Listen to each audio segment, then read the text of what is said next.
రామ్టాక్కి తిరిగి స్వాగతం. చరిత్రలో కొన్ని సంఘటనలు అనుకోకుండా జరుగుతూ ఉంటాయి.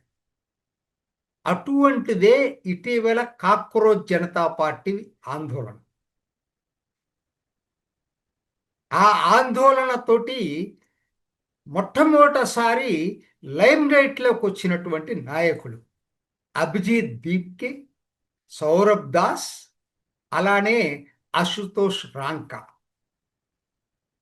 లేకపోతే ఇంతకుముందు ఇది జరిగి ఉండకపోతే వాళ్ళు ఎవరికి తెలియదు. అటువంటిది ఈ ఒక్క ఆందోళనతోటి ఒక్కసారి వాళ్ళ పేరు దేశం మొత్తం తెలిసింది. ఇది కొత్త ఏం కాదండి. చరిత్రలో ఇటువంటి ఎన్నో జరుగుతుంటాయి. మీరు ఒక్కసారి చరిత్ర చూడండి. మీరు ఎమర్జెన్సీ ఉద్యమం, విద్యార్థుల ఆందోళన ఉద్యమంతో మొదలైనటువంటి ఈ ఎమర్జెన్సీకి ముందు జరిగిన ఉద్యమం, తర్వాత జరిగిన ఎమర్జెన్సీ, ఆ తర్వాత జరిగినటువంటి జనతా పార్టీ, ఫామ్ అయినటువంటి జనతా పార్టీలో ఎంతోమంది కొత్త నాయకులు పుట్టుకొచ్చారు. తెలుసు కదా మీకు. ఇప్పుడు నితీష్ కుమార్ ఎక్కడి నుంచి వచ్చాడు? లాలూ ప్రసాద్ యాదవ్ ఎక్కడి నుంచి వచ్చాడు? రామ్ విలాస్ పాస్వాన్ ఎక్కడి నుంచి వచ్చారు? ఎంతో మంది చెప్పాల్సి వస్తే అలా చాలా మంది ఉన్నారు. అక్కడ దాకా ఎందుకు, మన తెలుగు రాష్ట్రం ఉమ్మడి ఆంధ్రప్రదేశ్లో అలా కాంగ్రెస్ పార్టీ సంవత్సరానికి ఒకసారి ముఖ్యమంత్రిని మార్చినప్పుడు పొలిటికల్ వ్యాక్యూమ్ వచ్చింది. కాంగ్రెస్ మీద తీవ్ర అసంతృప్తి వచ్చింది. అప్పుడు ఎన్టీఆర్ వచ్చాడు.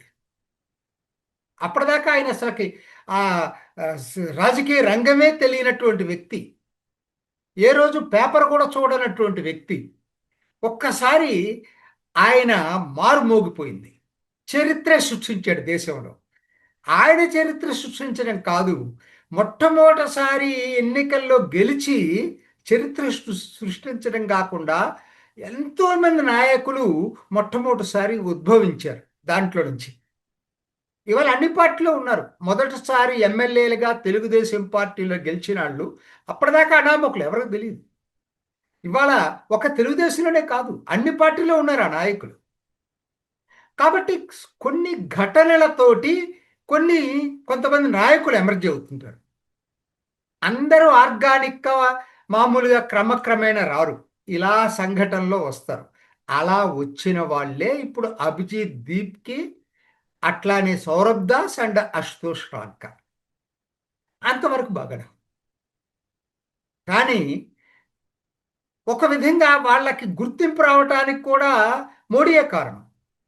ఉద్యమం అంతా దీంట్లో వెళ్ళినా దాని నుంచి వాళ్ళని ఒప్పందాలతోటి వాళ్ళకి ఇంకా గౌరవం పెరిగింది. ఇప్పుడు ఇవాళ దురదృష్టం ఏంటంటే ఇవాళ వాళ్ళు ఇస్తున్నటువంటి ప్రకటనలు చూస్తూ ఉంటే ఆ గౌరవాన్ని నిలబెట్టుకుంటున్నట్టుగా లేదు. ఎక్కడ దాకా వెళ్ళిపోతున్నారు? అధికారం రాగానే తలకెక్కకూడదు ఏది కూడా. వాళ్ళకి అధికారం కూడా రాలేదు. ఒకే ఒక్క సంఘటన, వాళ్ళ ఆందోళనతోటి ధర్మేంద్ర ప్రధాన్ రాజీనామా చేశాడు. దాంతో వాళ్ళకి మేము ఏదైనా చేయగలం అనేటువంటి ఆ గర్వం తలకెక్కకూడదు. ముఖ్యంగా ప్రధాన్ని పట్టుకొని, మోడీని పట్టుకొని అత్యంత పాపులర్ దేశంలోనూ ప్రపంచంలోనూ, ఒక దేశంలోనే కాదు ప్రపంచం మొత్తం మీద పాపులర్ లీడర్ ఎవరన్నా ఉన్నారంటే అది మోడీ. దేశంలో కూడా ఈ రోజు కూడా ఆయనకి సమీపంగా కూడా ఏ రాజకీయ నాయకుడు లేడు. అటువంటి ఆయన్ని పట్టుకొని మీకు టైం వచ్చేసింది దిగిపోండి అని చెప్పటం, మీరు సోషల్ ఇన్ఫ్లుయెన్సర్గా పనికొస్తారు దాంట్లో ఉండండి అని చెప్పటం, ఒక నీ స్థాయి ఏంటి? మోడీని పట్టుకొని ఇలా మాట్లాడటం అనేది ప్రజలు సహిస్తారనుకుంటున్నారా? అభిజిత్ దీప్కే వాళ్ళ ఊరు వెళ్ళి మాట్లాడాడు, ఛత్రపతి సంభాజీనగర్ వెళ్ళి. అట్లానే సౌరభ్ దాసు ఇంకొకటి లంఘించుకున్నాడు. అవును, అమిత్ షా జవాబుదారే అంటే రాహుల్ గాంధీకి వంత పడుతున్నాడు. ఎక్కడికి దారితీస్తారు వీళ్ళు? వీళ్ళెవ్వరూ పంజాబ్లో జరిగినటువంటి దాని మీద ఒక్క మాట మాట్లాడరు. అట్లానే కర్ణాటకలో జరిగిన దాని మీద ఒక్క మాట మాట్లాడరు. తెలంగాణలో జరిగిన దాని మీద మాట్లాడరు. ఇటీవల ఈ ఆందోళన టైంలోనే కేరళ కాంగ్రెస్ ప్రభుత్వంలో విద్యార్థుల మీద ఎఫ్ఐఆర్లు లాడ్జ్ చేసినటువంటి దాని మీద నోరిప్పట్లేదు. అది వీళ్ళ నిష్పక్షపాతులు కాదనేది అర్థమవుతాం. సరే, అది ఒక యాంగిల్. మీరు వచ్చారు ఇవాళ, మొత్తం మీద మీరు నాయకులుగా ఎమర్జ్ కావాలంటే ఇక్కడ నుంచి చాలా జాగ్రత్తగా అడుగులేసుకోవాలి. చాలా చాలా ఇంపార్టెంట్. ఎందుకంటే తలకెక్కకూడదు ఏది కూడా. తలకెక్కితే ఎంత త్వరగా పైకి వెళ్తారో అంత త్వరగా పడిపోతారు, అది మర్చిపోవద్దు. ఎందుకంటే ఇప్పుడు వాళ్ళ మాటలు స్థాయి తప్పుతున్నాయి. వాళ్ళు చెప్పినట్టుగా ఏమంటున్నారు, అదేమంటే మేము మళ్ళా తిరిగి ఆందోళన మొదలు పెడతామంట. మొదలు పెట్టమనండి, చూద్దాం. మొదలు పెట్టమనండి. ఎప్పుడూ ఒకలాగే ఉండవండి పరిస్థితులు. మరలా తిరిగి మీరేదో ఆ పద్ధతుల్లో దేశం మొత్తాన్ని చేస్తారంటే ఇప్పటికే జనం స్కాన్ చేశారు. మీ ఆందోళన ఏ స్వరూపం తీసుకుంది, ఎవరెవరు ఉన్నారు, ఎటువంటి శక్తులు ఉన్నాయనే దాని మీద పూర్తి అవగాహన వచ్చింది జనానికి. మరోవర్ ఒక క్యాచీ పాయింట్ కావాలండి దేనికైనా. ఆ రోజు అది క్యాచ్ అయ్యింది. ధర్మేంద్ర ప్రధాన్ రాజీనామా అనేది విద్యార్థులందరూ కోరుకున్నారు నిజంగా. ఎందుకంటే వరుసగా 3 ఆయన హయాంలో ఎగ్జామినేషన్స్ లీక్ కావటంతో, అది నీట్ లాంటి అతిపెద్ద ఎగ్జామినేషన్ లీక్ కావటంతో ఆ కోపాన్ని ధర్మేంద్ర ప్రధాన్ రాజీనామాతోటి ముడిపెట్టుకున్నారు. సో అది క్లిక్ అయింది ఆ రోజు. కానీ ఎప్పుడు అదే క్లిక్ అవుతుంది అనుకుంటే మాత్రం మీరు పగటి కలలు కడుతున్నారు. అంతకన్నా ముఖ్యంగా ఏం మాట్లాడుతున్నారు, మోడీని దించేస్తామని మాట్లాడుతున్నారు. అంటే అర్థం ఏంటి? Regime change. ఎన్నికల్లో పాపులర్ ఓటుతో గెలిచినటువంటి నాయకుణ్ణి మేము ఎన్నికేతరగా రాజ్యాంగేతర ఉద్యమాల ద్వారా కూలదోస్తాం అని చెప్పటమా కాదా? ఒకవైపు అక్కడ రాహుల్ గాంధీ మాట్లాడుతున్నాడు రిజైమ్ చేంజ్ గురించి, ఇక్కడ ఈ సిజేపి నాయకులు మాట్లాడుతున్నారు. చేయండి, మీరు చూద్దాం. జనం అంత పిచ్చివాళ్ళు కాదు. మీరేదో విద్యార్థుల కోసం, ఎగ్జామినేషన్ కోసం మాట్లాడాలంటే మీ వైపు నడిచారు. రిజైమ్ చేంజ్ అన్నారనుకోండి, తిరగబడి కొడతారు, తిరగబడి కొడతారు.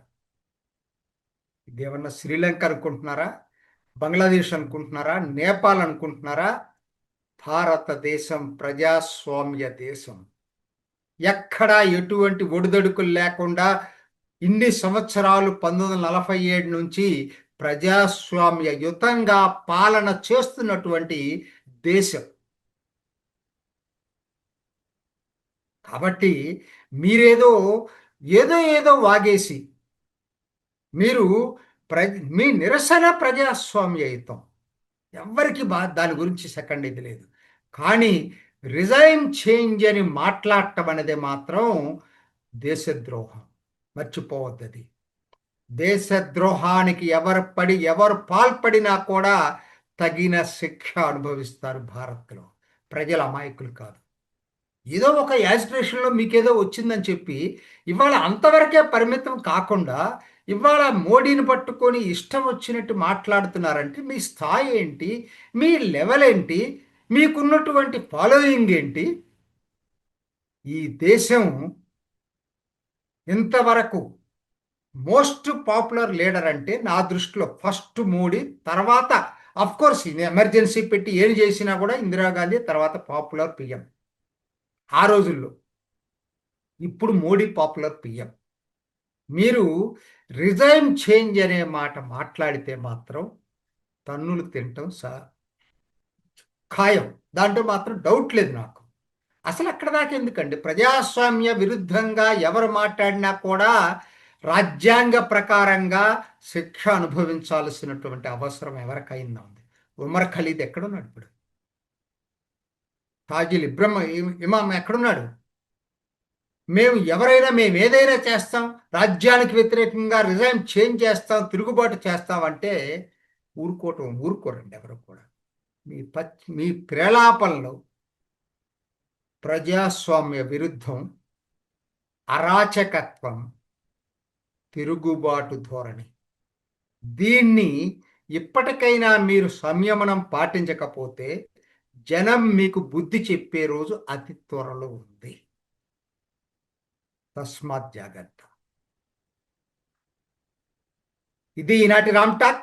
ఇంకొక ఎపిసోడ్లో మళ్ళీ కలుసుకుందాం. నమస్తే. చూసారు కదండి, మరి ఈ వీడియో కనుక మీకు నచ్చినట్లయితే ఒక లైక్ కొట్టేసి మీ అభిప్రాయాన్ని కూడా కామెంట్ బాక్స్లో తెలియజేస్తూ ఇలాంటి ఇంట్రెస్టింగ్ అప్డేట్స్ కోసం మా ఛానల్ని సబ్స్క్రైబ్ చేసుకోండి.